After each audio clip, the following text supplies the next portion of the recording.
The Galactic Alliance had existed for over 3,000 years before humans stumbled onto the interstellar scene. A collective of 17 advanced species, the Alliance prided itself on its sophisticated diplomatic protocols, its elegant multi-species architecture, and its absolute conviction that violence was the last resort of the intellectually bankrupt. Which is why Ambassador Jack Thornton was such a problem. "Ambassador Thornton, the Alliance Council will see you now," said Visnik, a tall blue-skinned Tellurian with 4 sets of eyes who served as the Alliance's chief protocol officer. Visnik's upper eyes blinked in disapproval as they took in Jack's appearance.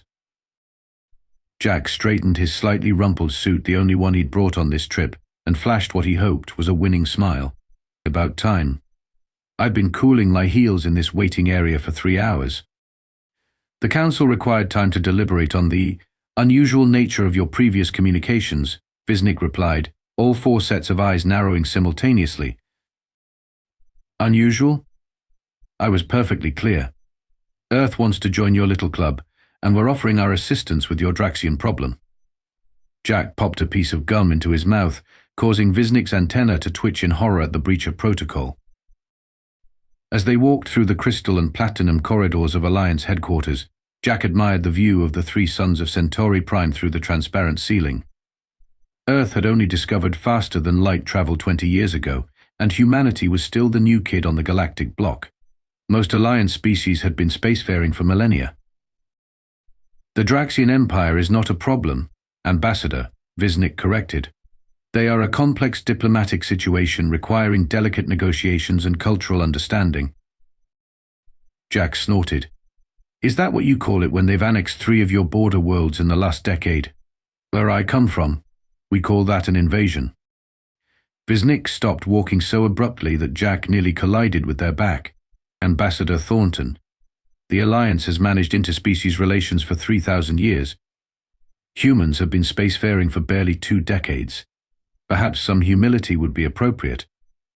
Jack's smile didn't waver. "Sure thing. I'll be humble right after you explain why your fancy 3,000-year-old diplomacy hasn't stopped the Draxians from preparing their fleet for another annexation. Which planet is next on their menu? Vega?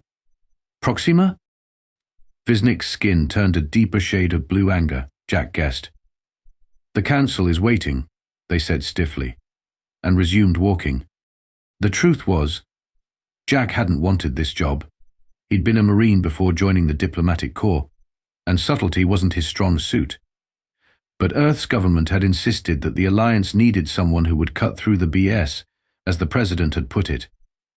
The Draxian Empire's expansion was becoming a threat to human colonies too, and the Alliance's passive approach wasn't working. As they approached the Council chamber, Jack reviewed what he knew about the Draxians, a warrior race with exoskeletons and a religious devotion to expansion. They respected only strength. Their latest movements suggested they were preparing for their biggest operation, yet one that would bring them dangerously close to Earth's territory. The Alliance, meanwhile, was still sending strongly worded communiques and proposing cultural exchange programs. Jack sighed. This was going to be interesting. The doors to the Alliance Council chamber parted with a soft hiss. Jack entered a vast circular room with 17 elevated platforms arranged in a ring, each occupied by representatives of the Alliance member species. At the center was a smaller platform where speakers addressed the Council. "Ambassador Jack Thornton of Earth," announced an automated voice as Jack stepped onto the central platform, representing the United Nations of Earth and Earth colonial territories. Jack nodded to the assembled delegates. The variety was impressive, from the gaseous Florians who hovered in containment fields, to the massive, elephant-like Brontari, and to the crystalline quartz, who glittered under the chamber's lights. "Thank you for granting me this audience," Jack began, using the formal greeting he'd been coached on. "Earth appreciates the opportunity to address the full Council regarding the Draxian situation." I, Councillor Trellix, a Brontari whose skin hung in impressive folds, leaned forward. "Ambassador Thornton, we have reviewed your proposal. We find it concerning." "Concerning how?" Jack asked, though he had a pretty good idea. "You suggest deploying human military vessels to Alliance border systems as a deterrent. This action would violate our most fundamental principles of non-aggression," said Trellix, trunk swaying in agitation. A Quartz representative named Shimmer chimed in, their voice tinkling like wind chimes. The Alliance resolves conflicts through dialogue, not displays of force.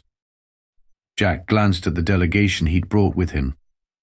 Commander Elena Rodriguez, Earth's top military strategist, gave him an almost imperceptible nod.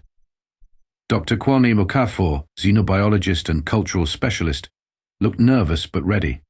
And then there was Lieutenant Marcus Boone Thompson, demolitions expert, who was currently fidgeting with what appeared to be a small explosive device until Dr. Okafor discreetly slapped his hand. Not exactly your traditional diplomatic team. With all due respect, Jack said, trying to sound diplomatic, dialogue only works when both parties want to talk. The Draxians have made it clear they're not interested in conversation. They've annexed 3 of your worlds in 10 years. Those annexations were unfortunate misunderstandings regarding territorial claims, said a tall, insect-like delegate that Jack recognized as Ambassador Zixtea of the Mantidean Collective. Jack couldn't help himself. He laughed a short, sharp bark that echoed around the chamber. Several delegates recoiled in shock. Misunderstandings? They planted their flags, installed military governors, and shipped off your citizens to labor camps. What part of that is a misunderstanding? A murmur ran through the council. Jack noticed some delegates shifting uncomfortably. Good. At least some of them knew he was right. We have reports, Jack continued, that the Draxian fleet is mobilizing near the Vega system. Our intelligence suggests they're planning something bigger than previous annexations. They're not stopping, and your strongly worded notes aren't working. What would you have us do? Asked a small, rodent-like delegate. Initiate violence? Become the very thing we oppose? Jack sighed. I'd have you recognize that sometimes the threat of force prevents the use of force. It's called deterrence. An antiquated concept, sniffed Trellix. A human concept, corrected Jack. And it works. Earth had nuclear weapons for over 100 years before we developed interstellar travel. You know how many times we used them in war after the first time? 0. Because everyone knew what would happen if they did. Commander Rodriguez stepped forward. If I may, Ambassador? At Jack's nod, she addressed the council. The human fleet we propose to deploy would serve only as a warning. The Draxians respect strength. Show none, and they'll continue to take advantage. And if this warning escalates to conflict? Asked Shimmer. Rodriguez's smile was cold. Then we'll be there to ensure the conflict ends quickly. The chamber erupted in shocked exclamations. This is precisely the primitive thinking we feared from humans, declared Zixtea, mandibles clicking furiously. Jack raised his hands. Hold on. Nobody's firing the first shot here. But the Draxians need to understand there's a line they can't cross. Right now, they don't see one. As the debate continued, Jack noticed Dr. Okafor deep in conversation with a translucent, jellyfish-like being floating in a small anti-gravity pod. The being was Ambassador Pulsara of the Medusans, known for their diplomatic acumen. Pulsara drifted toward the center. Perhaps they pulsed in soft bioluminescent flashes that the chamber's systems translated. We should hear the humans out fully. Their species has a unique perspective on conflict resolution that may complement our own approaches. Thank you, Ambassador Pulsara, Jack said, relieved to find at least one potential ally. That's all we're asking. Let us help in our way. And what exactly is the human way? Asked Trellix skeptically. Jack grinned. Well, we start with a good old-fashioned demonstration. Lieutenant Thompson perked up at that. Can I blow something up now? The council chamber went silent. Jack winced. Not yet, Boom, not yet. The Alliance translation system was a marvel of technology, capable of rendering 17 different languages into each species' native tongue with near-perfect accuracy. A near-perfect being the operative term. So what you're saying, Councillor Trellix rumbled after Jack had spent 20 minutes outlining Earth's proposed strategy, is that you wish to threaten the Draxians with extinction if they don't comply with border agreements. Jack blinked. That's not exactly what I said. Dr. Okafor leaned in to whisper, there might be a translation issue. The Brontari language doesn't have a word for deterrence that doesn't also mean extinction threat. Wonderful, Jack muttered, then raised his voice. Counselor, we're not threatening extinction. We're proposing to make aggression so costly that the Draxians choose peaceful coexistence instead.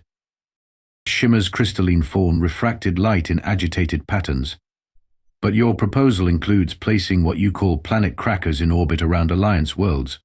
Defensive countermeasures, Jack corrected.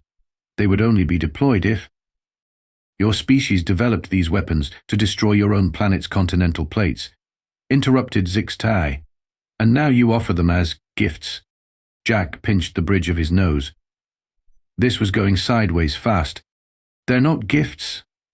They're... The human phrase offer you can't refuse translates in many Alliance languages as generous proposal. Dr. Okafor whispered urgently.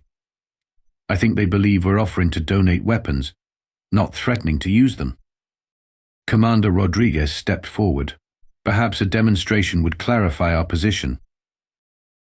Before Jack could stop her, she activated a holographic display showing Earth's defense fleet in action. The simulation depicted a small squadron of Earth vessels intercepting and decisively neutralizing an invading force twice their size through a combination of unconventional tactics and overwhelming firepower. The Council watched in horrified silence as virtual ships exploded in spectacular fashion. As you can see, Rodriguez continued, oblivious to the growing tension, humanity excels at asymmetric warfare. We don't need numerical superiority to achieve our objectives. This is your idea of diplomacy? Trellix trumpeted, trunk raised in alarm. No, this is our idea of what happens when diplomacy fails, Jack clarified, shooting Rodriguez a look that clearly said not helping. Lieutenant Thompson, who had been fidgeting in his seat, suddenly stood up. Check this out. Before anyone could stop him, he produced a small device and activated it. A miniature explosion, harmless but impressively loud, echoed through the chamber. When the smoke cleared, a small crater had appeared in the pristine floor. That's just the baby version, Thompson said proudly. The real ones can turn mountains into parking lots. The council erupted into chaos. Several delegates were calling for security, others were demanding that the humans be ejected immediately, and Ambassador Pulsara had changed color from serene blue to alarmed orange. Enough, Jack bellowed, his voice cutting through the pandemonium. Surprisingly, the room fell silent. I apologize for my colleague's enthusiasm, Jack said, glaring at Thompson, who at least had the decency to look sheepish. But this illustrates my point. Humans are good at breaking things. Really good. The Draxians are good at it too. The difference is, we don't want to break anything. We want peace. By threatening war? Asked Shimmer. By making war too expensive, Jack corrected. The Draxians understand this language. It's all they understand. Ambassador Pulsara drifted forward, their color returning to a calmer blue. I believe I see the human logic. They offer not gifts of destruction, but assurances of consequences. Exactly, Jack said, relieved. Thank you. It is a strange form of diplomacy, Pulsara continued, but perhaps one that has its place when dealing with the Draxians. They do indeed respect only power. Jack could see some council members beginning to consider this perspective when the chamber doors burst open. A harried-looking Tellurian rushed in. High Council, forgive the interruption. The messenger gasped. But we have received word. The Draxian fleet has entered the Vega system. They've bypassed our border stations and are heading for Vega Prime. For a moment, no one spoke. Then Trellix turned all four eyes toward Jack. It seems, Ambassador Thornton, that we will get to see your diplomatic methods in action sooner than anticipated. The council chamber transformed into a crisis center within minutes. Holographic displays showed the Draxian Fleet 47 warships in tight formation advancing through the Vega system, brushing aside the Token Alliance monitoring stations. They're not even pretending this time, Jack observed grimly. No claims of navigational errors or border disputes. This is a straight-up invasion. Councillor Trellix's massive form seemed to deflate slightly. Vega Prime has a population of 3 billion. If the Draxians follow their established pattern, they'll install a military government and begin resource extraction, finished Ambassador Zix TA, mandibles clicking rapidly in distress. Aliens will be displaced. Not if we stop them, Jack said, turning to Commander Rodriguez. Elena, what assets do we have in the vicinity? Rodriguez consulted her data pad. The EDF constellation is 2 hours from Vega at maximum Fetiel. Captain Reeves has a battle group of 7 ships, not enough to take on 47 Draxian warships in a direct confrontation. The Alliance delegates exchanged alarmed glances. You're not actually proposing to engage the Draxian fleet? Shimmer asked, their crystalline form pulsing with agitation. The Alliance has strict protocols for these situations. We will convene an emergency session, issue a formal condemnation, and by then, Vega Prime will be under Draxian control, Jack interrupted. Look, I respect your protocols, but they don't work with the Draxians. We need to act now. What do you propose? Asked Ambassador Pulsara, their bioluminescence flickering rapidly. Jack turned to Lieutenant Thompson. Boom. Those special packages we discussed, are they deployable? Thompson grinned. Already prepped and loaded on the Constellation, Ambassador. Just waiting for the go code. And they'll work as discussed? No excessive effects? Precision instruments, sir. Controlled chaos, just like you ordered. Jack nodded and turned back to the Council.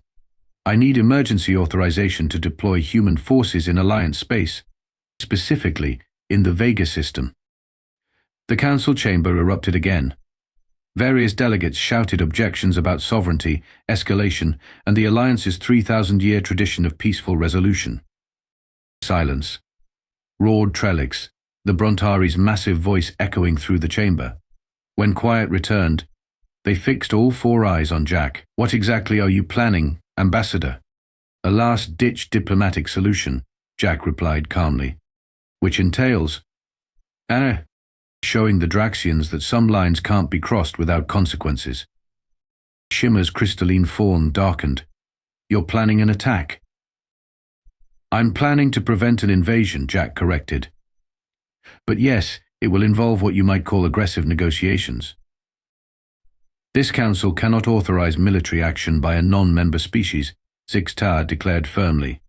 It violates our most fundamental principles. Jack's patience finally snapped. Your principles are about to get 3 billion people enslaved. The Draxians are counting on your inaction. They've studied you for decades.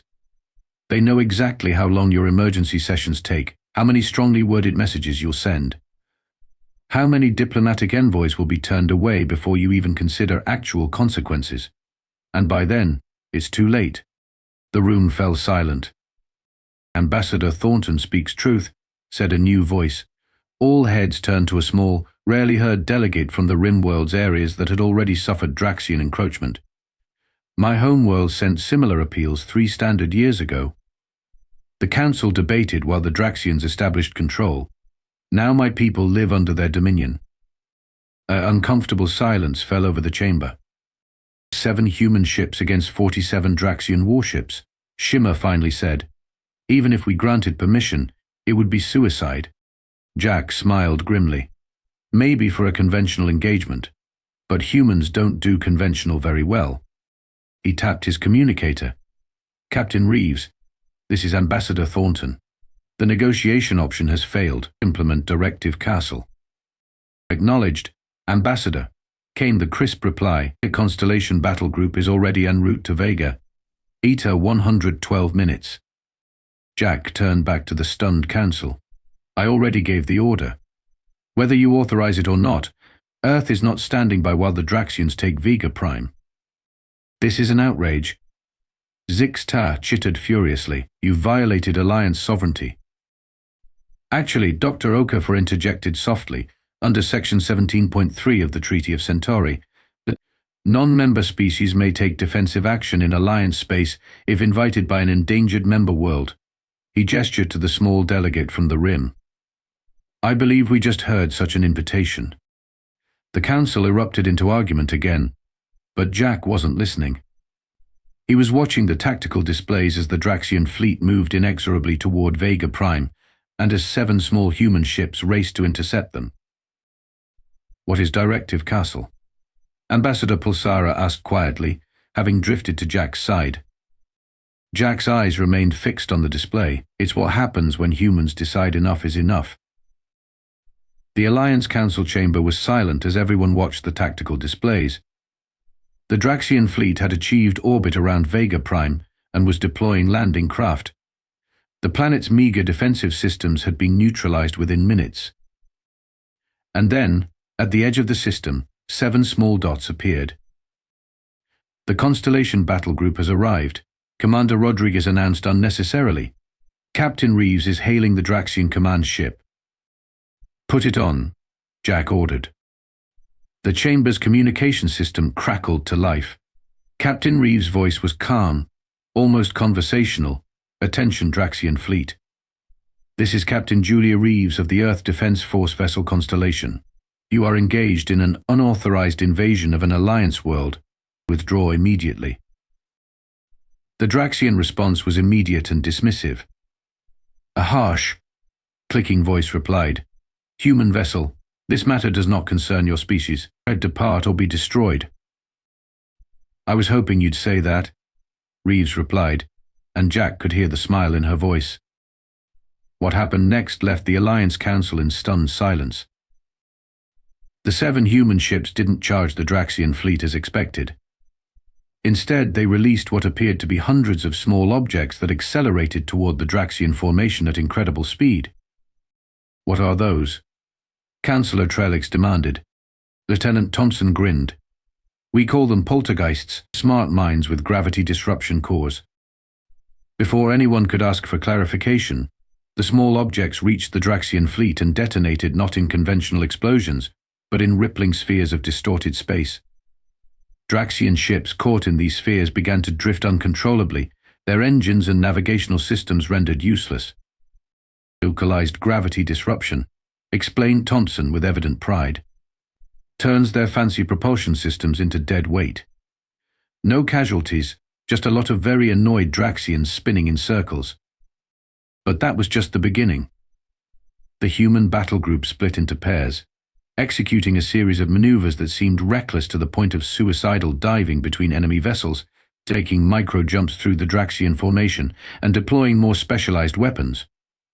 Electronic warfare packets attaching to their communication arrays, Rodriguez narrated as small drones latched onto Draxian ships. And there go their command systems. On the display, the previously organized Draxian formation dissolved into chaos. Ships were firing randomly, some colliding with others as their navigational systems provided conflicting information. "And now for the coup de grace," Jack murmured. A single larger object deployed from the constellation, speeding toward the Draxian command ship. It attached to the vessel's hull, and immediately a wave of energy pulsed through the entire Draxian fleet. Every ship went dark simultaneously. "Total systems shut down," Rodriguez explained to the stunned council. A cascading electromagnetic pulse transmitted through their own communication network. "They're dead in space, but their life support systems are unaffected." The chamber was silent, processing what they'd just witnessed. 7 ships had completely neutralized a fleet of 47 in less than 20 minutes, without destroying a single vessel or taking a life. "Captain Reeves is hailing the Draxian commander again," Rodriguez reported. "This is Captain Reeves. Your fleet is disabled. Your invasion has failed. You have 2 options. Withdraw from Alliance space immediately upon system restoration, or we will be forced to demonstrate the offensive capabilities of our vessels. You have 5 minutes to decide."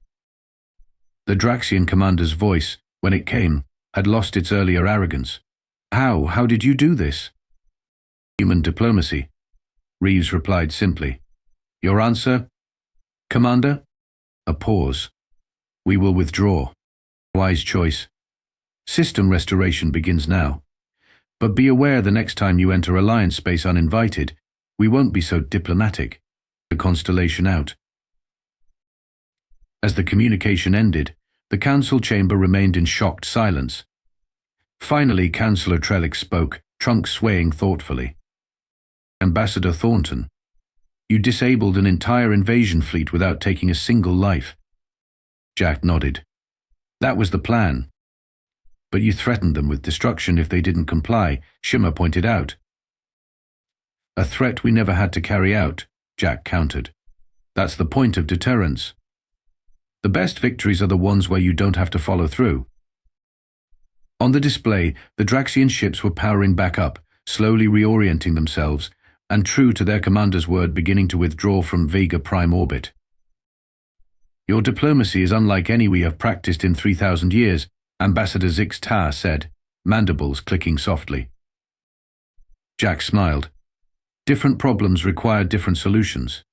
The Draxians only respect strength, so we showed them strength, but with restraint. That's the human way. 3 days after what was already being called the Vega incident across Alliance space, Ambassador Jack Thornton found himself addressing the Council again. The atmosphere was markedly different this time. Gone was the condescension, replaced with something that looked suspiciously like respect. The Draxian fleet has fully withdrawn from Alliance space, Jack reported. Furthermore, their High Command has issued a formal statement recognizing Alliance sovereignty over the disputed border systems. Remarkable, mused Councillor Trellix. 3 years of diplomatic negotiations achieved nothing, yet one demonstration of human methodology has resolved the situation. I wouldn't say it's resolved, Jack cautioned. The Draxians are still the Draxians, but now they know there's a cost to aggression that changes the equation. Ambassador Shimmer's crystalline form glimmered thoughtfully. We have studied the technology your ships deployed. It is not as advanced as our own in many respects, yet the application was ingenious. Jack shrugged. Humans have a long history of making do with what we've got. For most of our history, we were usually outgunned by somebody. We learned to be creative. Your history, Ambassador Pulsara pulsed gently, is of particular interest to us now. Your species developed in relative isolation, facing challenges unlike those of most Alliance members. You could say that, Jack agreed. Earth wasn't exactly a paradise. We spent a few thousand years fighting each other before we figured out how to mostly get along. And that is why threats and solutions are often the same for humans, observed Zix-Ta. Your diplomatic methods evolved from warfare, not in absence of it. Jack nodded. Where I come from, there's an old saying, speak softly and carry a big stick. The Alliance has been speaking softly for 3,000 years, but the Draxians never took you seriously because you had no stick. And now, asked Trellix, now they know the stick exists, which means you can go back to speaking softly, but they'll listen this time. The council chamber was quiet as the delegates considered this perspective. Finally, Councillor Trellix rose to their full, impressive height. Ambassador Thornton, this council has voted on your petition for Earth's membership in the Galactic Alliance. Jack straightened his jacket, preparing for whatever decision they'd reached. While your methods are unconventional by our standards, we cannot deny their effectiveness, nor can we ignore that human intervention saved billions of lives on Vega Prime. Ambassador Pulsara floated forward. The vote was unanimous. Ambassador, Earth will be welcomed as the 18th member of the Galactic Alliance, effective immediately. Jack blinked in surprise. Aye, thank you, councillors. Earth is honored. There is one condition, added Shimmer. The Alliance wishes to establish a new division within our diplomatic corps, one specializing in what you might call deterrence diplomacy. We would ask that Earth take a leading role in this initiative. Jack grinned. I think we can manage that. As the formal ceremony proceeded, Jack caught Commander Rodriguez's eye. She gave him a subtle thumbs up. Earth's first venture into galactic politics had been unorthodox, to say the least. But then again, humans had always excelled at making an entrance. The universe was about to learn that when humans talked about diplomatic solutions, it wasn't always just talk. Sometimes it was a promise. Sometimes it was a warning. And sometimes, just sometimes, it was a threat wrapped in a very polite bow. That was the human way, after all.